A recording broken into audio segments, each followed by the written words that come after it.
Hello out there, sports fans. How are we all doing tonight? How are you in Maryland? Everybody else, welcome to another night of painting terrain here on Tuesday Terrain with your host, Cav Boss. I'm still painting on, trying to get the desert board ready, CAV-CON. Now that we've got a convention, trying to get her done. So that is what I'm working on again tonight, and answering any questions that you may have regarding terrain or CAV or CAV-CON. Just kind of go from there. I hope everybody is having fun tonight, had a good day. Hopefully you've got a project in front of you that you're going to work on while you're listening to me, either now or later. So we're good to go. Did your yard dry?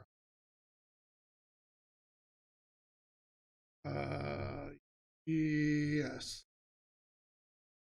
We're all dried out here, finally.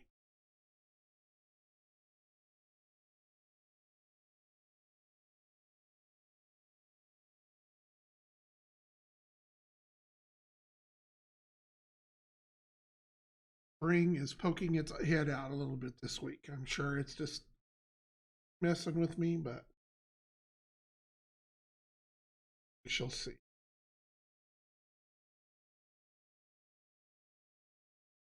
Trying to get the last stuff moved around for our delivery. While the weather's nice, we're trying to rush that all in just in case next week turns out to be a crappy week.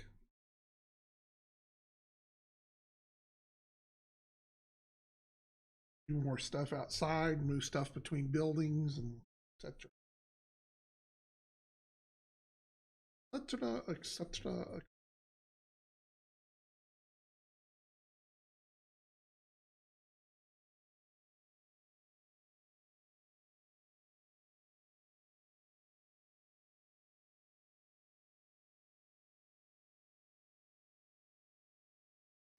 Several entries have come in over the last couple of days for the CAV-CON Painting Expo.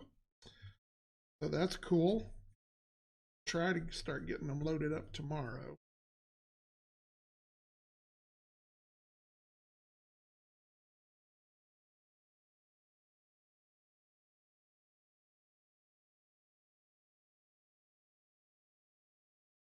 Trying to be just a little more aggressive on these than last week. They dried all right last week, but they were still a little darker than I thought that they. But I mean, they're still usable, fixable after I finish putting everything. But wanted a little bit more mid-tone in there, so.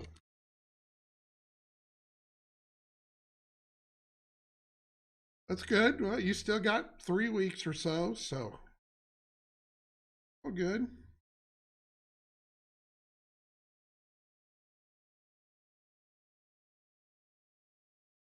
I know I've seen on some of the painters out there on some of their Facebook pages, people are taking notice and starting to talk about it. So maybe entries, more entries from people that we haven't seen before. So looking forward to that.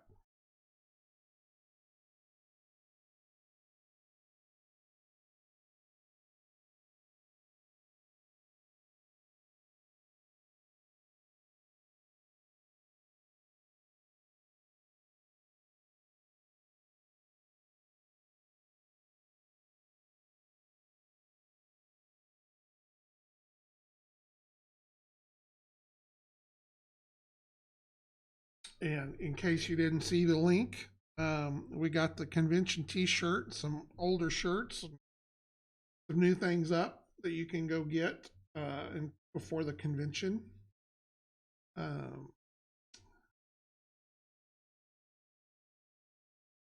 And we are on TeePublic.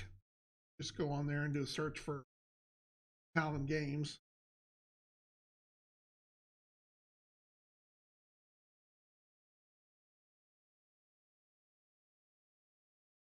think the link is like tpublic.com/stores/talent-game.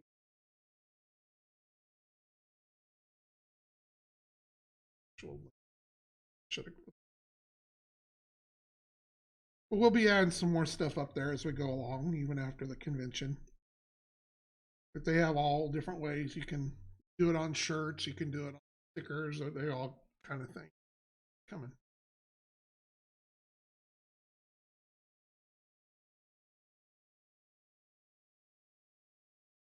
We're waiting on the last couple of things to come in for the swag bags. So I'm going to be putting those up here pretty soon. I think we've got some pretty cool stuff that's going to be in those. I think we've kind of decided, I think that the swag bags are going to retail for $29.99, or if you order $100 or more, we will include it for free.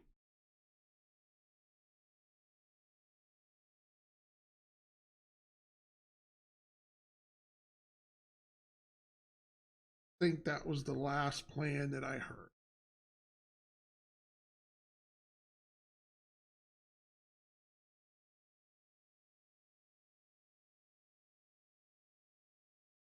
Texture to it.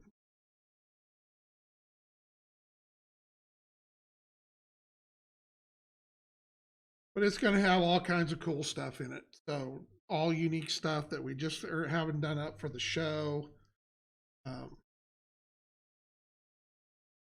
There's stickers, there's patches, there's all kinds of.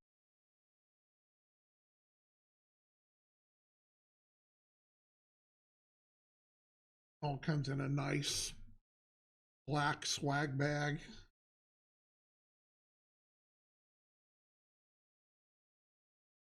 Fabric. Oh no, you'll know what they're going to be once we have everything in, so I can get it all photographed and everything.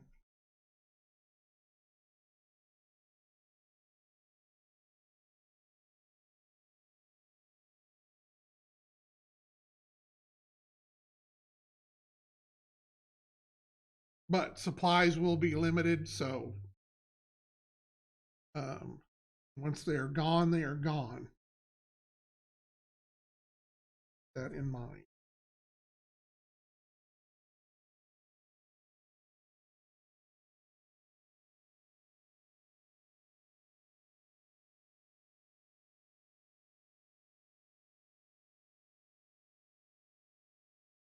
Had a couple of more people sign up to stream during the show, so we're going to have that announcement here pretty soon as to who's going to be there and when and all that good stuff. So that's cool.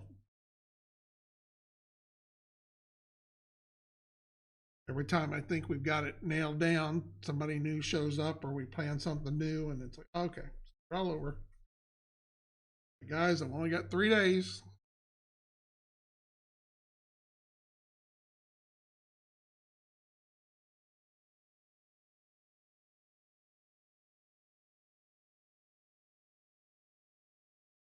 So the nice thing is you won't have to see as much of me.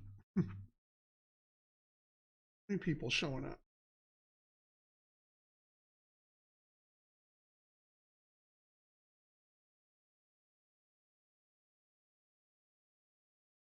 I will say too, I think I saw an email today that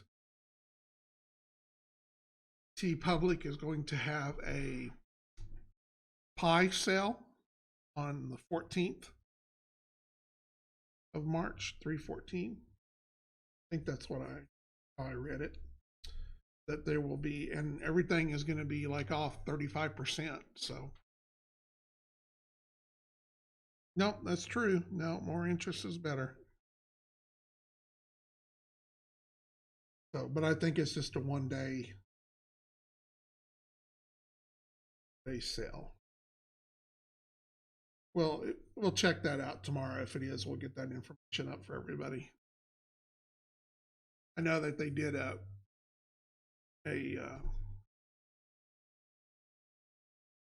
30 or 35% sell off for the first 2 hours when a new design goes up on the page too. So,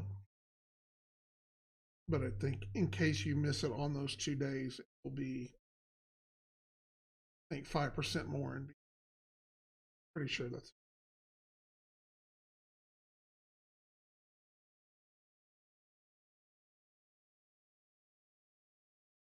Brush is shedding big time. This newer brush.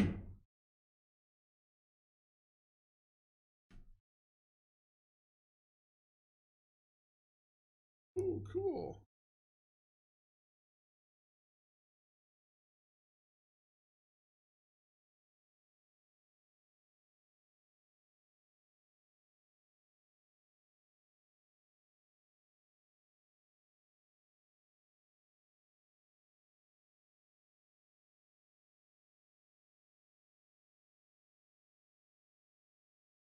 Do, do, do, do, do.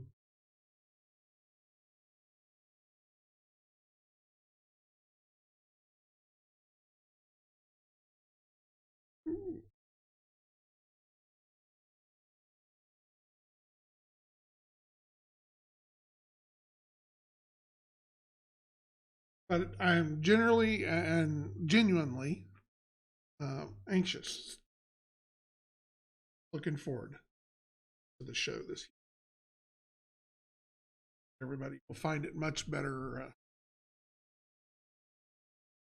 more stuff to watch and more content. And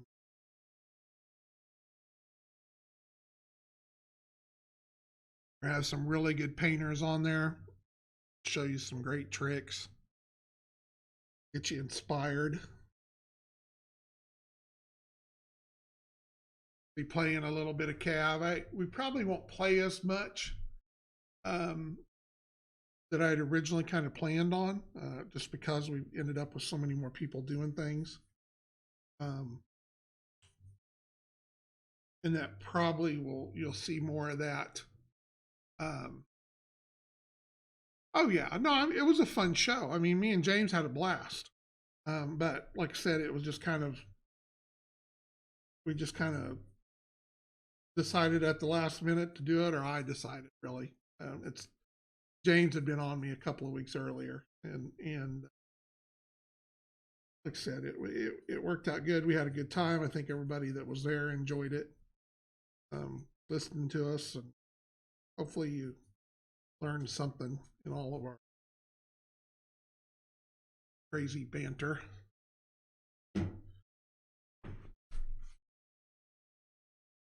But like I said, I think this time will be a little better, a little more organization, a little better, everything kind of set up and running smoother and easier transitions.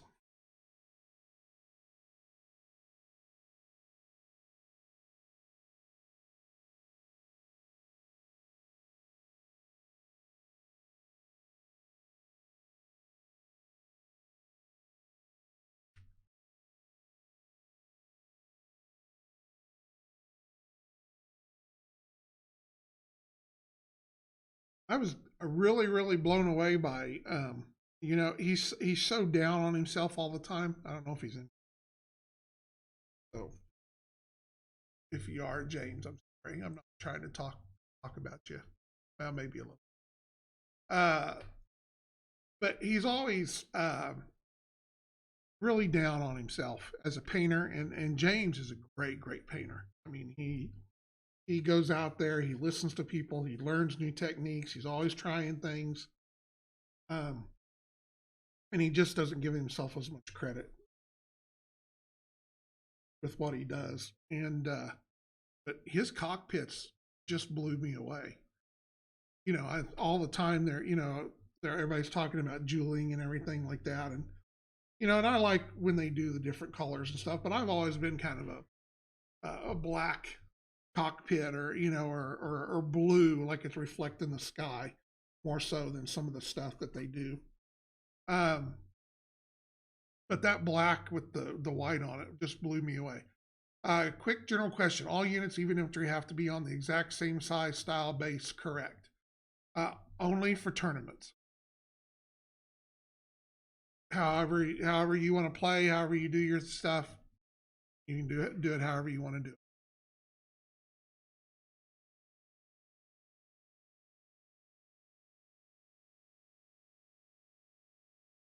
And the only reason that we really make it just for tournaments is there are little ways that you could tweak what you're doing a little bit to gain an advantage um, by putting different things on different size bases. So that's where that really comes.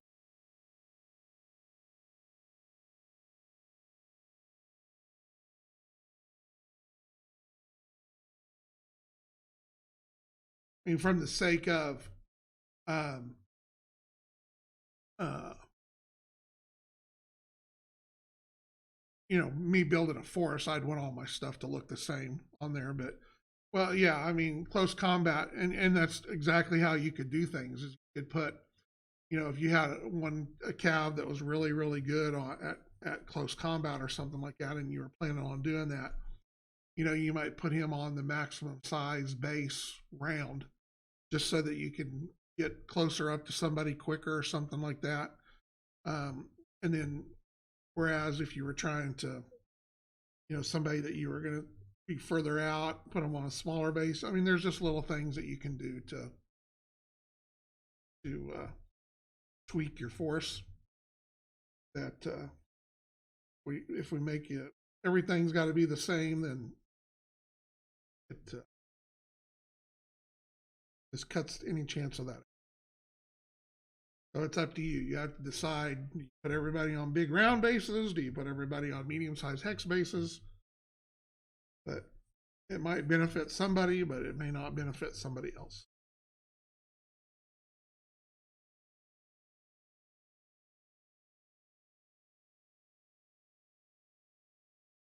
And and really the only reason that we even picked hex bases was because since we were making hex base or had to make bases, um, and there's a zillion round and squares and stuff out there, and for the BattleTech people and stuff like that, they need hex bases. We'll just put them on hex bases and include hex bases. Uh, put your time it's on tiny so that less things can be exactly. Yeah, I mean there's lots of little things that you can tweak.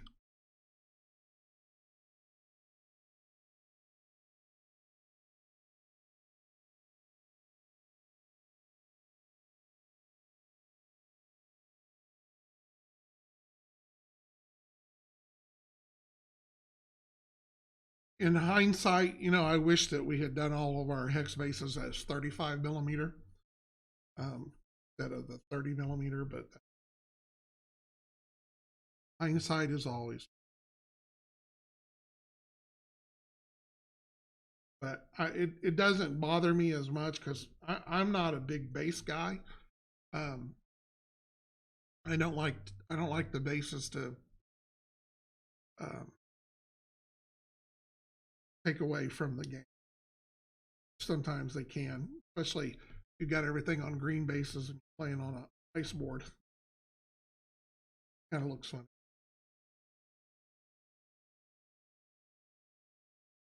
Well, I mentioned his name. He was summoned.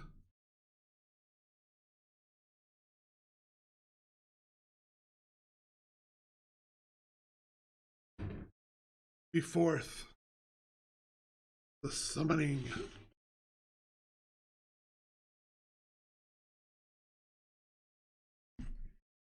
Ain't here on my lid.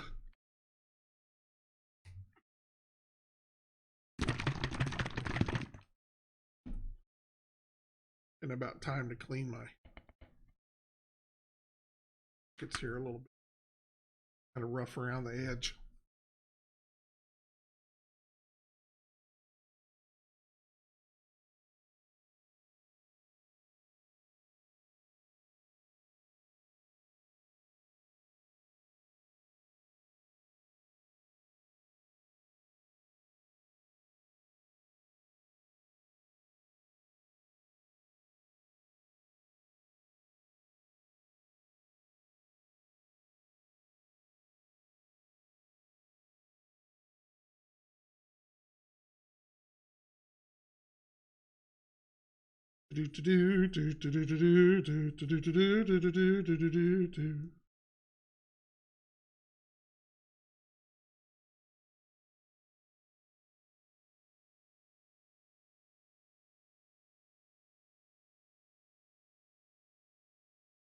As is usual, anytime when there's something big coming up, like 8 or 9 big things are all going on at the same time.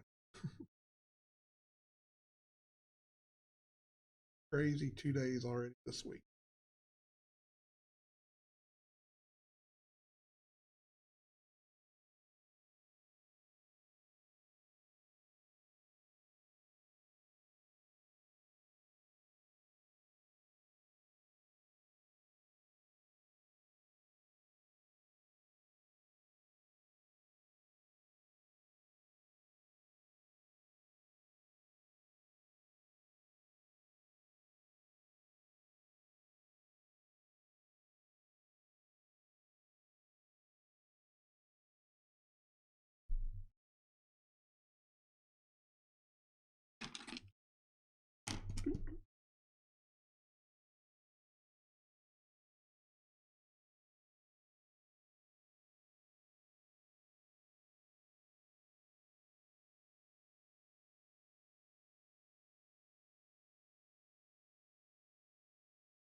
What's up? Hey there, Tiger.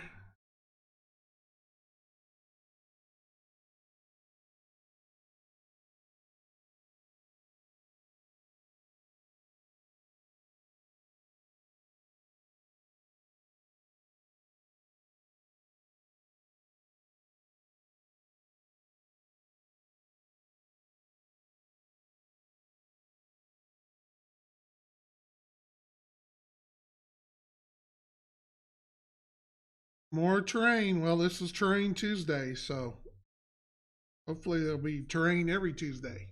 But more of the desert board. Trying to get all the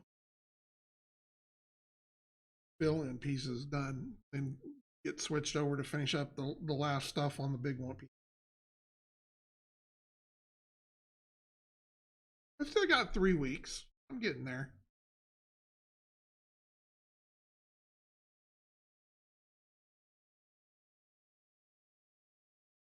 They said it would be one of those things where you just sit down for a couple of days and do nothing but work on it. I'd have it done, but there's so much else.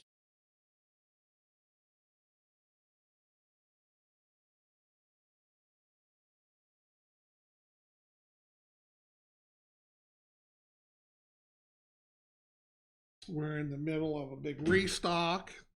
So we've got packaging going on and trying to get all that stuff and get it all out of the way and finish cleaning the shop up and out for the show and for the new equipment.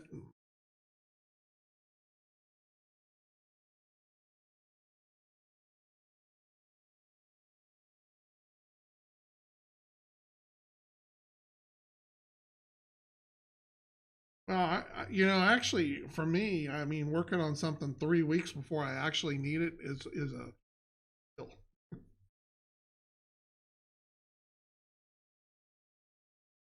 That is quite the accomplishment.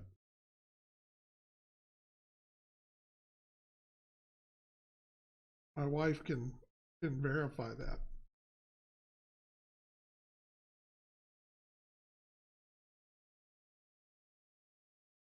Oh my God, you're working ahead on stuff. You're not waiting till the last night for everything. For the dual cast. Yeah, we're waiting for the last batch of stuff to come in for it.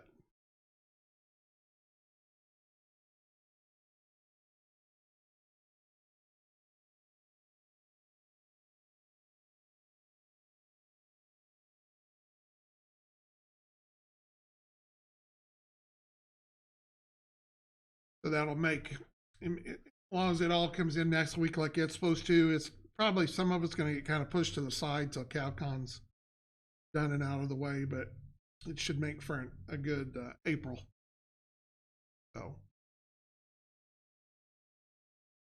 Right now, we're just going to have one machine in that'll handle what we need it to do right now.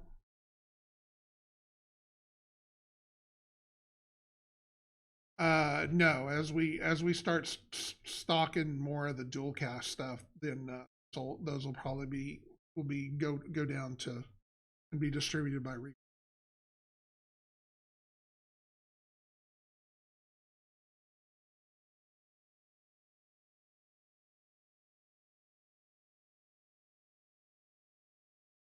With the dual cast, we'll be able to handle high number inventory, and we really are not set up to do that with metal. So that's one of the reasons why we only do the metal pretty much through direct from us, just because we can't produce the numbers that we need for everybody to have it. Whereas with dual cast, we'll be able to. Our level of production is going to expand exponentially.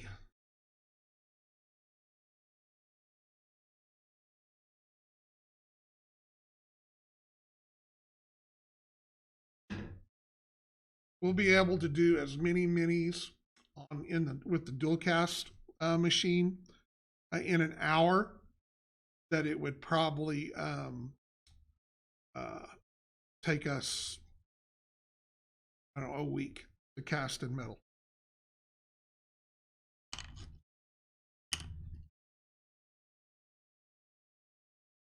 Well, I don't want to look at it as problems. Just more of a challenge.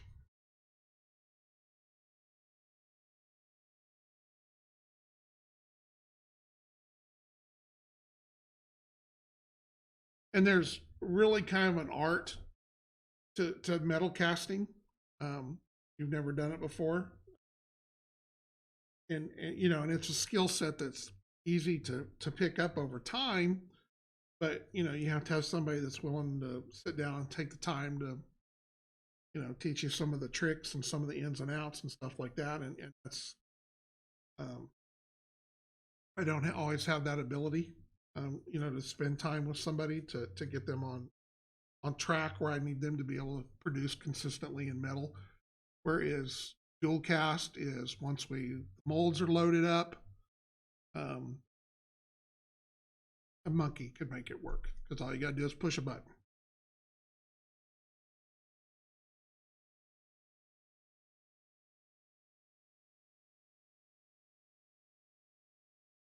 That will help as well.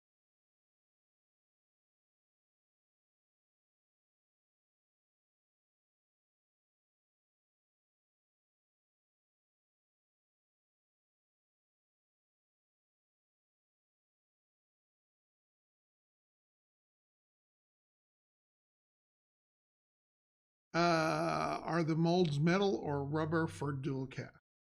Um, they are vulcanized rubber, so we will be able to do our own molds in house.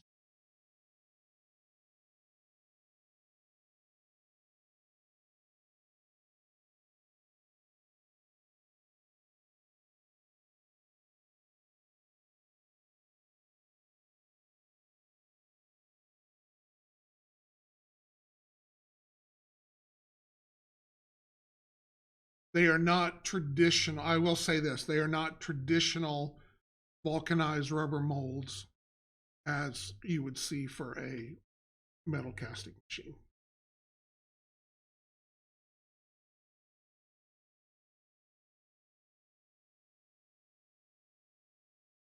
But they don't have nearly the complexity that you would need in order to be able to do metal.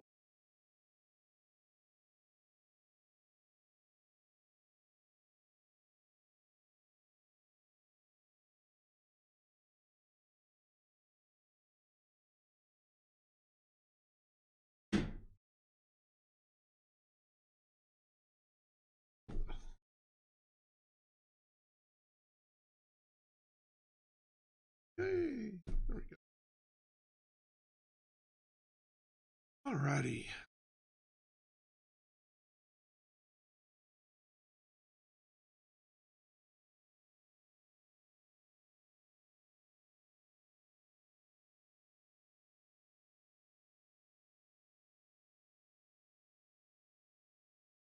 We'll actually do a lot more contract casting too for some other companies. Already got some arrangements set up for us to produce some other figures.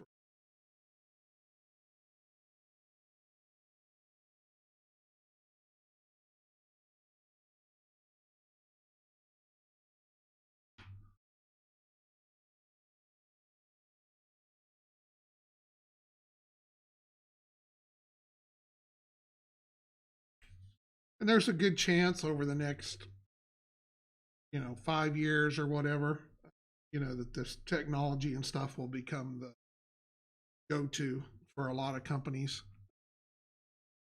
But this is you're an early adopter of it, so it's nice to be ahead of the curve for a change.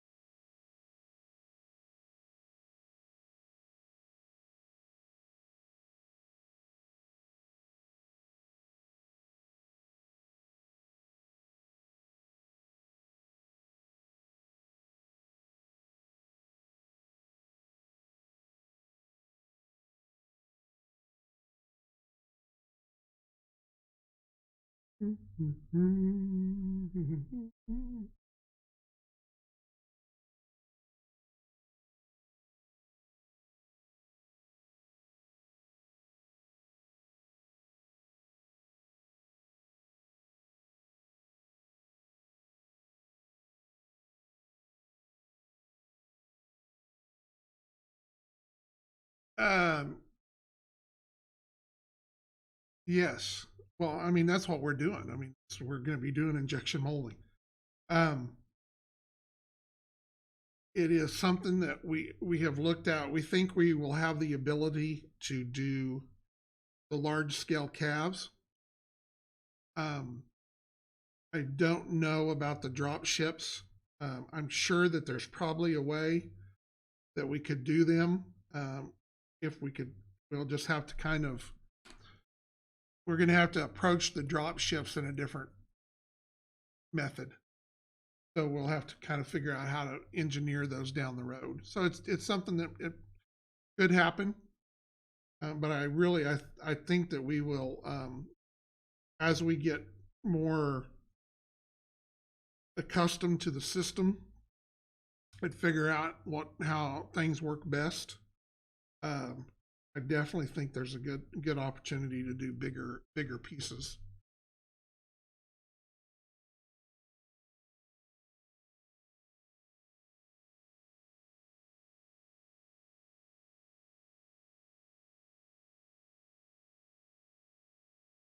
Right now, we're just wanting to get our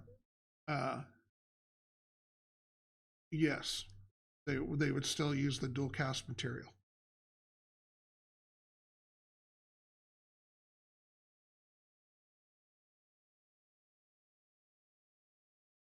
Right now, our focus though is on just getting our production finalized and back on track, where we're not depending on somebody else anymore.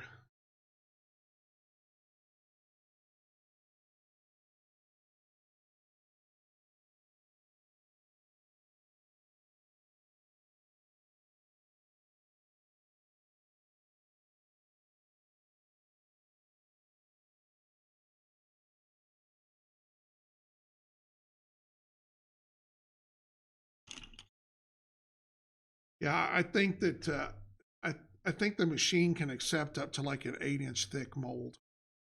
So I mean, you can do some pretty substantial pieces on. But I think as you get larger, you're going to have to figure out ways to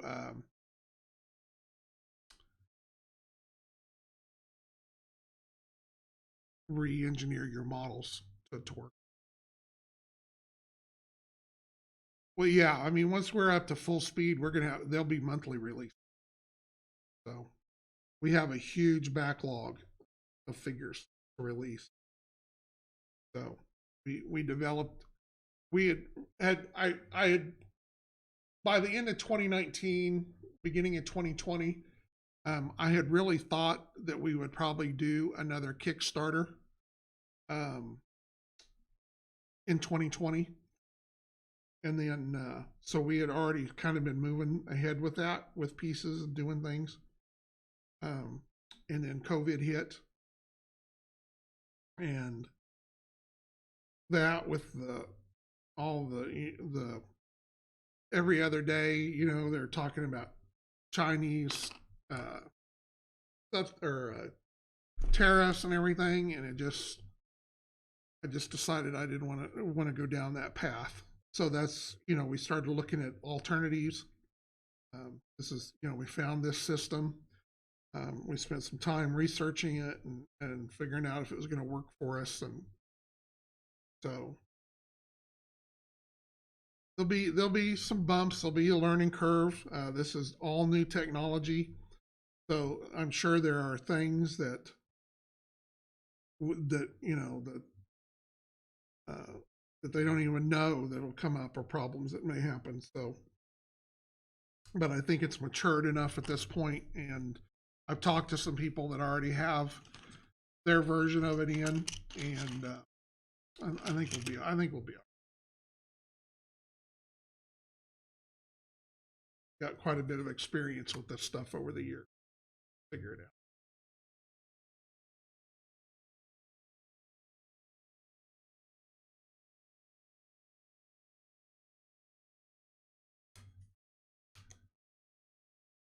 We started off doing 3D modeling and 3D stuff when I was still with Reaper, back before anybody even had an inclination that that stuff was going to be happening.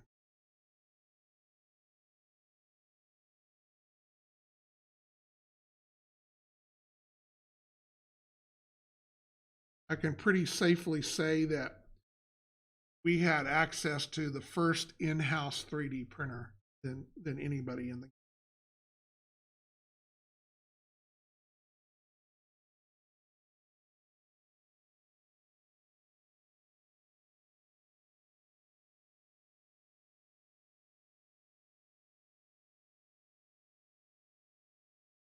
I know when the very first company we approached back in the day when we were very first starting to work on it about printing a 3D master for us.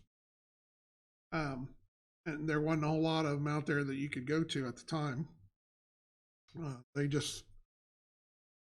didn't even know if it was going to work. Because they'd never done anything like that. We had a little trial and error. Is the dual cast a thermo set and a thermoplastic blended together? I have no idea. It's a single material that we get from the manufacturer. So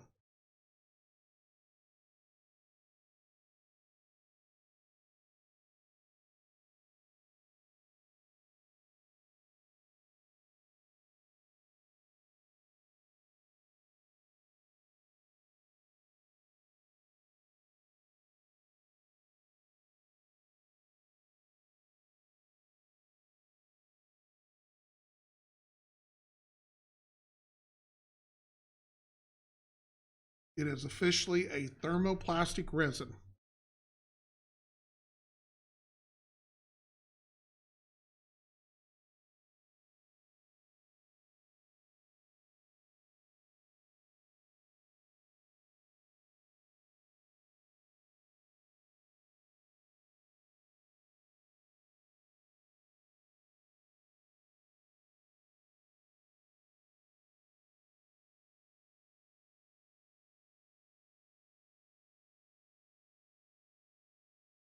We actually have we worked with the manufacturer to come up with our particular blend.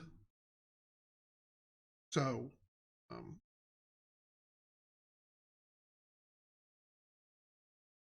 so not everybody will be using the very same thing. Depending on what you're using it for, the properties you want in it, there's different things that they can do to the material to work better for you. Our unique blend.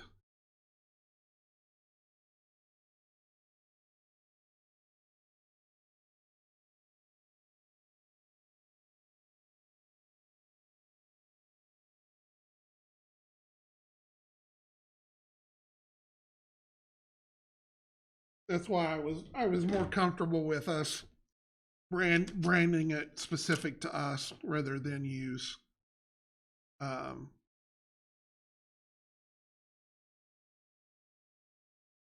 just the generic names or thing that they have for. Should have called it John's Secret Sauce. Ooh, no. That's like, ooh, just shouldn't use those words together. Like saying moist.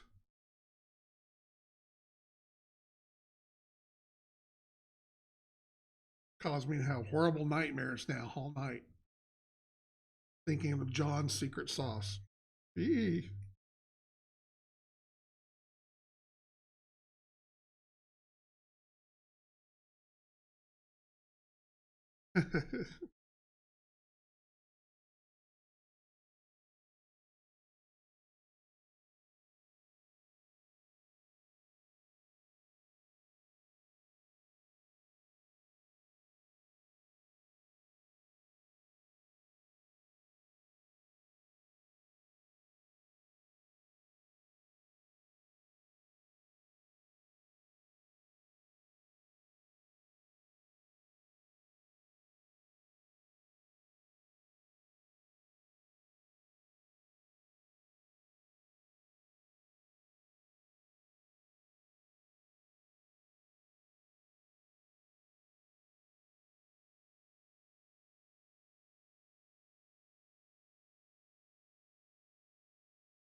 Oh, so many pieces.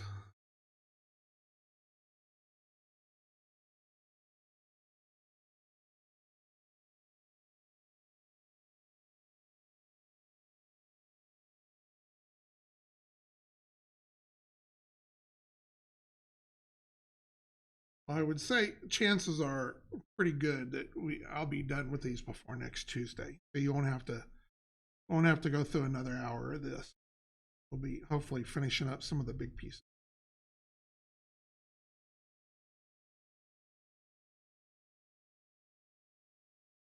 I got to get water features done, and we'll get there.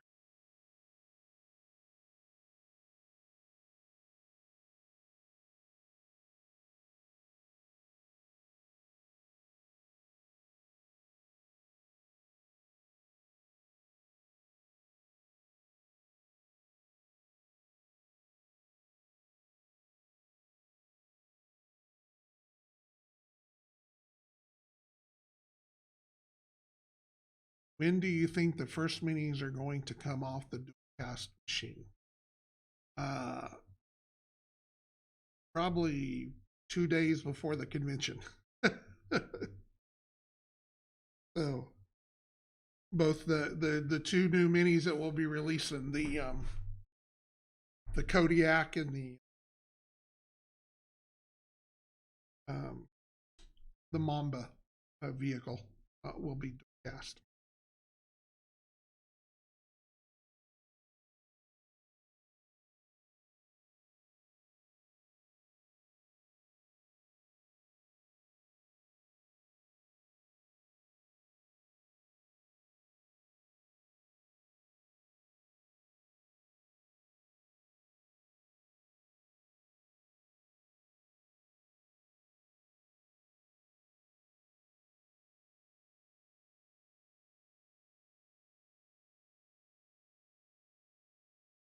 Probably, I don't know. I mean, we're gonna do them as fast as we can get them done. So maybe they'll be done beforehand. I'm just worst case, we might be right before the show doing them.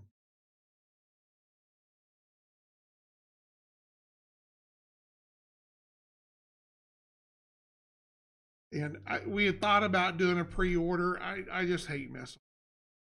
It's just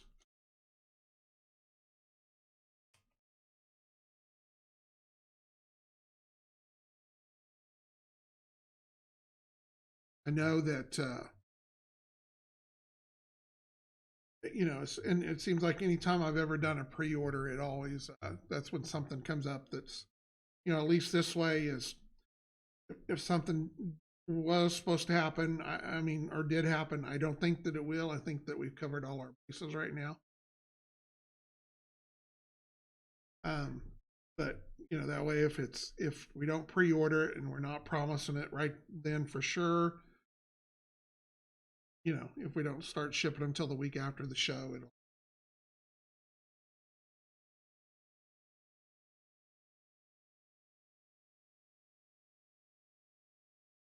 But if we get them done quicker, sooner, we'll get everything up.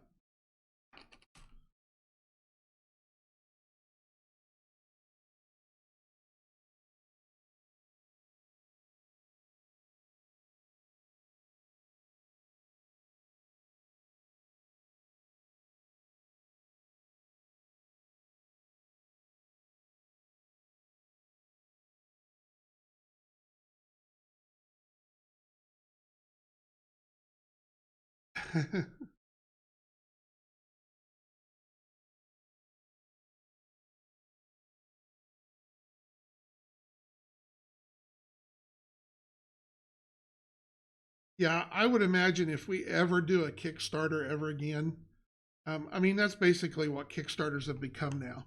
Is they're either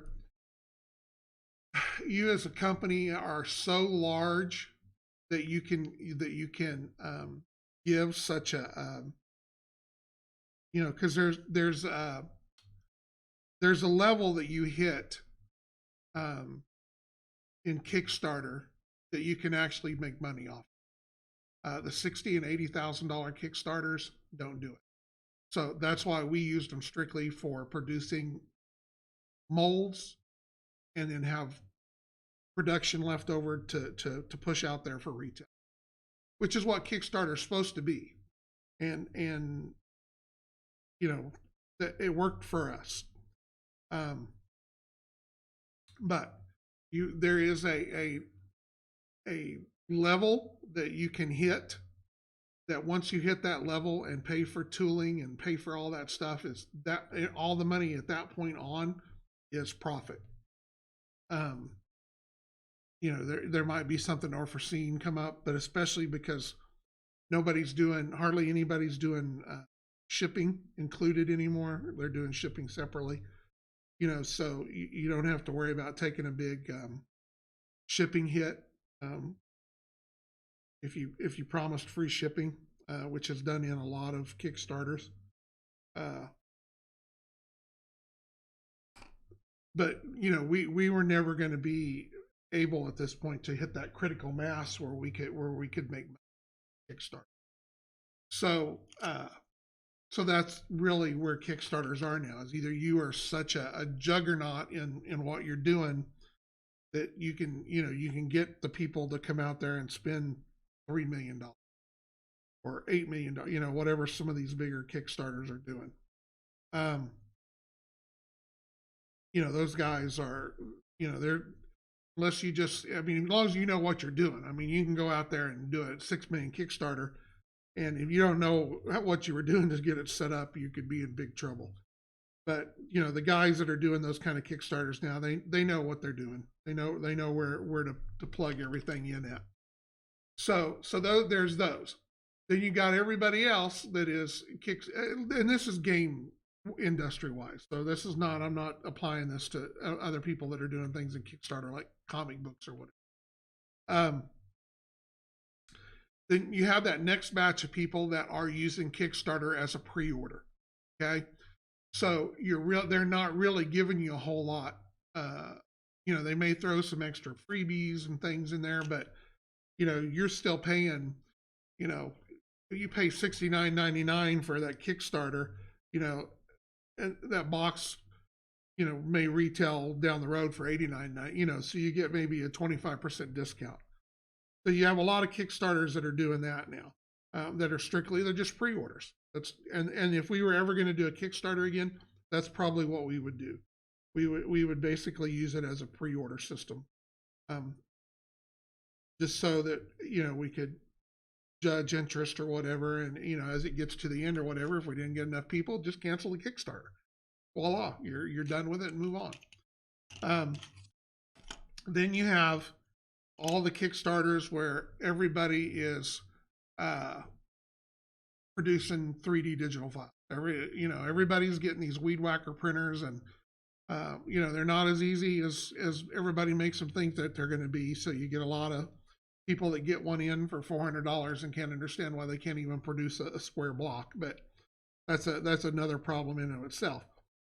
But because of the availability of that software that's out there now, you have everybody out there now that'll sit down with SketchUp or whatever, design some fantasy buildings or some bridges or something like that, or a few creatures, and uh, throw them out there on a Kickstarter.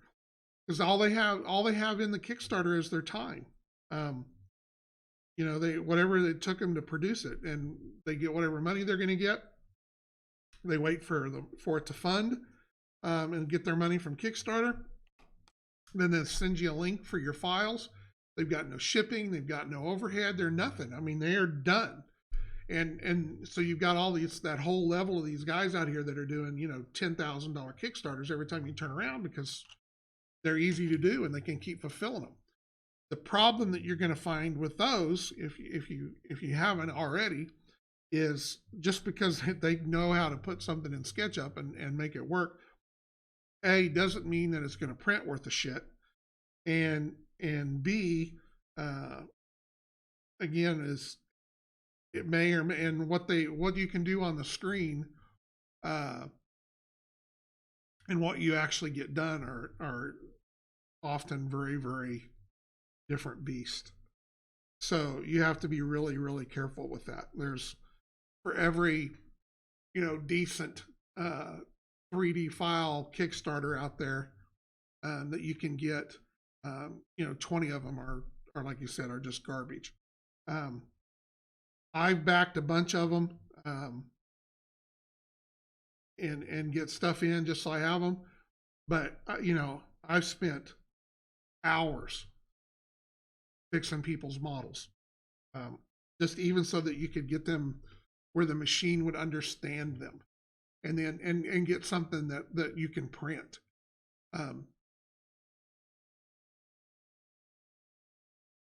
Yeah, you can make those little bits and bobbles super well. It's not that they're super tiny; they look super big on the computer. When you're looking on the screen, something that's 1 millimeter wide. I mean, it can look like it's a half inch. And that's where a lot of people get in trouble. I mean, we have people all the time that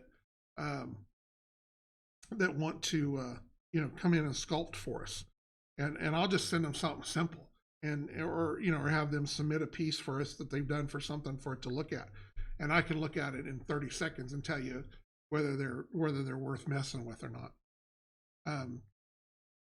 And there's some good ones out there that have a good eye for it or whatever. And there's a couple that we've taken under our wings here over the last few months that I'm working with right now. That we're getting there. They're learning. They're understanding what it takes to produce a figure that we can actually. Because there's a lot of stuff you can 3D print that you can't cast. So they're having to learn that. But I see they're a diamond in the rough, and I'm willing to spend the time on it.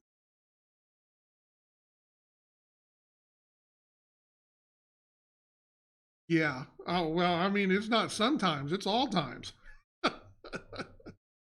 So, I one of the things that always helps me is when I'm working on a model, is to bring something in that we've already done that I actually have the physical one that I can look at too. And I can set that model, parts of that model up in the corner or whatever. So when I'm looking at something and it gives me a lot more perspective as to what I can and can't get away with. And we always try to model in actual scale. So if the final model is 50 millimeters long, then we try to make the model on the screen 50 millimeters that we're working with. Again, because when you try to zoom things up or zoom things down just by putting in a different percentage on the printer or something, Again, that's something that doesn't always work. Hence why a lot of people go out there and buy, go to a website and buy a bunch of 28 millimeter um, files and then try to print them in 10 millimeters or 15 millimeters or 6 millimeters and can't understand why they don't work or they just look like a little blub. Is because they weren't designed for that scale. And some of that stuff has to be, when you're working on little stuff like that, you have to really overemphasize something. I mean, you can go look at um, our infantry and things like that. Especially if you look at a picture up close or something like that, you're like, oh, the hands are blobs, or why does this look like this or whatever. But when you actually have the figure in the hand, that stuff is so small you don't even know. So yeah, whatever. Trying to give them something interesting that they want to listen to for a change. I want to make them all jealous that they don't have drive-through margaritas.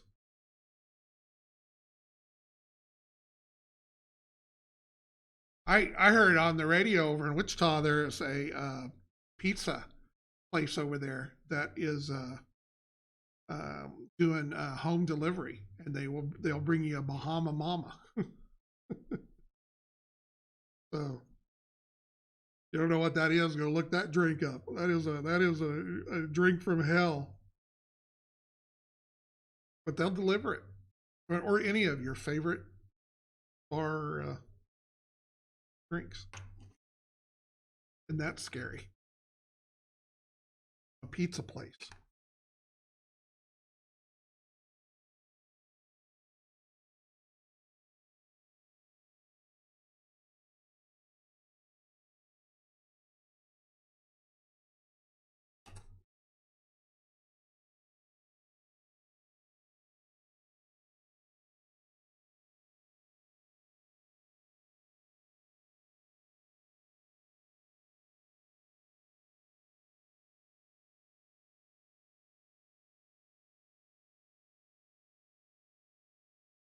So here's something kind of funny, and I don't know if anything will come out of it or we'll get any further.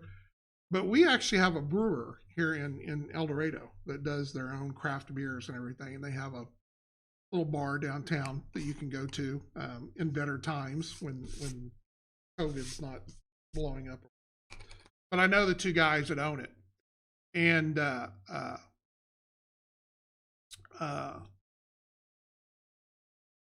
we were talking, and they may actually do a Drake beer for me, so that might be kind of fun.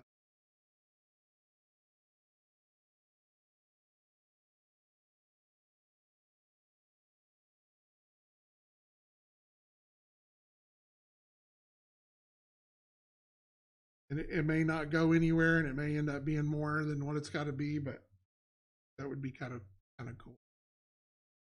Actually, have a real Drake beer.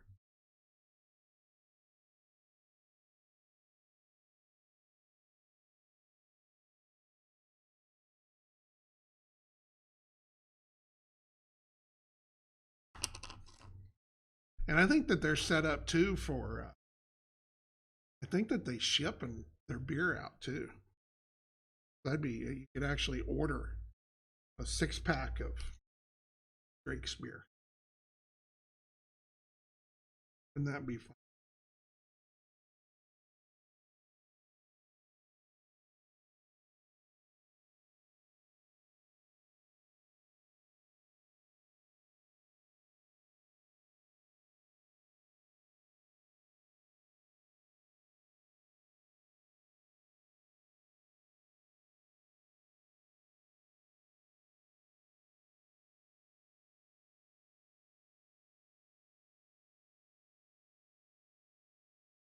Well, I guarantee you, if we were going to take the time to put our name on it, it's going to be a good beer, provided you like a Bock. If you don't like a Bock beer, then you.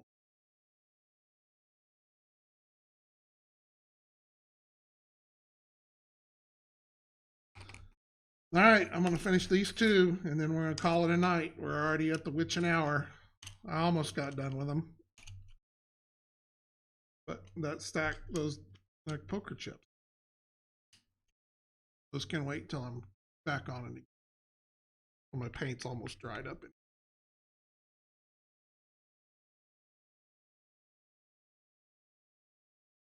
So we'll finish off with James and I will be here tomorrow night with CAV-HQ Live, talking some more. Hopefully, we'll have some more convention information for things. Every day, new stuff pops up, so we'll have more stuff to talk about there. And just whatever else we decide tomorrow needs to be discussed. So we hope to see you at 8 o'clock Central Time here at the same channel. And then Saturday, Chris will be streaming, sculpting. I don't know if he's going to keep working on the 32 millimeter stuff or what, our new model. Will we be able to order goodie bags? Yes, you will be able to order the swag bags when we've got everything available. We'll start putting those up. And I think right now the idea is they are going to be, you can either purchase them. I think they're like $29.99 is what the final bag ended up being with all the stuff that's in it. Or if you place a $100 order or larger, you will get one for free. So hopefully that will cover the bases. Pack mine inside my Badger. Well, we're hoping that we'll have a lot of Badgers sold too. It'd be nice. That's my other. I've got to get back and finish. I've got just very little left to tweak on those, and then the Badgers will be ready. So, all right. So that's where we're at. Thank you for being here tonight. We keep growing a little bit every week, a little bit more. Obviously, we're not up to the 10,000 people level yet, but check messages when you get offline. I will probably check them when I get home. And then, but every little bit helps. So we'll get there. We keep chipping away. More followers, more people showing up at night. So I think we had some of our biggest shows last week. So anyway, thanks guys for your support, and I will see you tomorrow night. Take care.